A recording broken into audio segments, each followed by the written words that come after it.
The key to keeping costs down when cruising is to stay out of marinas.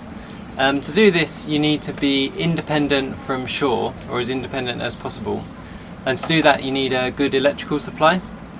Now there's lots of ways to do that on a boat to generate electricity, and all of them have their pros and cons.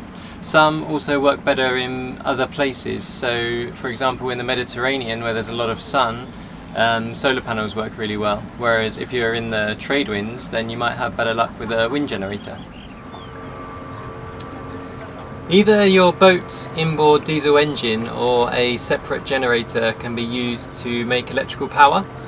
The good side of this is that a lot of power can be generated, and that power can be made available on demand. For example, in the morning when the batteries are depleted from running the fridge and lights overnight, you can put the generator on for an hour or two and it can bring the batteries back up to full, and you can do that with the engine too. Now the downside of that is that both the engine and the generator create quite a lot of noise. They also smell because they're obviously giving off fumes, and they need fuel and maintenance. On Kittiwake we don't have a generator, and because our engine is a outboard petrol, we don't really get much electrical power off of it. Certainly not enough to generate the power that we need. If you're somewhere with a lot of wind, like as I said in the trade wind areas, then a wind generator will probably give you quite a lot of power. But most of the people we've spoken to around northwest Europe and in the Mediterranean are quite disappointed with the amount of energy they get from theirs, and they're thinking of getting rid of them in favour of an all solar power installation. Solar power is our preferred way of generating electricity on Kittiwake. We have quite a lot of space on our tops of our cabins for a lot of solar, but friends' boats with less deck space have made room by building an arch on the back of the boat and mounting solar panels on that. Our 560 watts of solar provides ample electrical power for us to be completely independent from shore.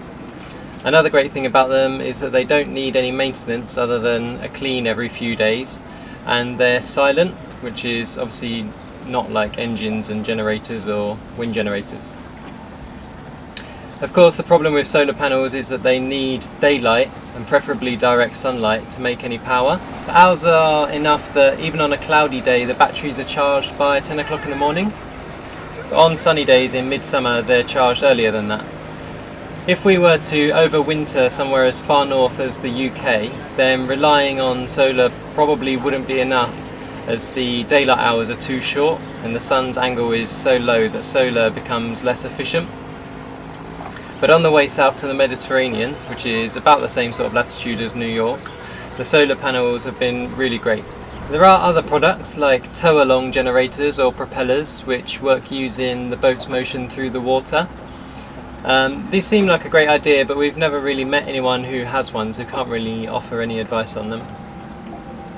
Another top tip is to reduce the amount of electricity you use, so switch to LED lights, get 12 volt chargers for everything that you can so you don't need to use an inverter, and try not to bring anything onto the boat that needs loads of electricity like coffee making machines. For more tips on cruising, check out our other videos on the Wetsuit Outlet YouTube channel, and have a look at Wetsuit Outlet's online shop for great sailing gear from clothing to handheld VHF radios.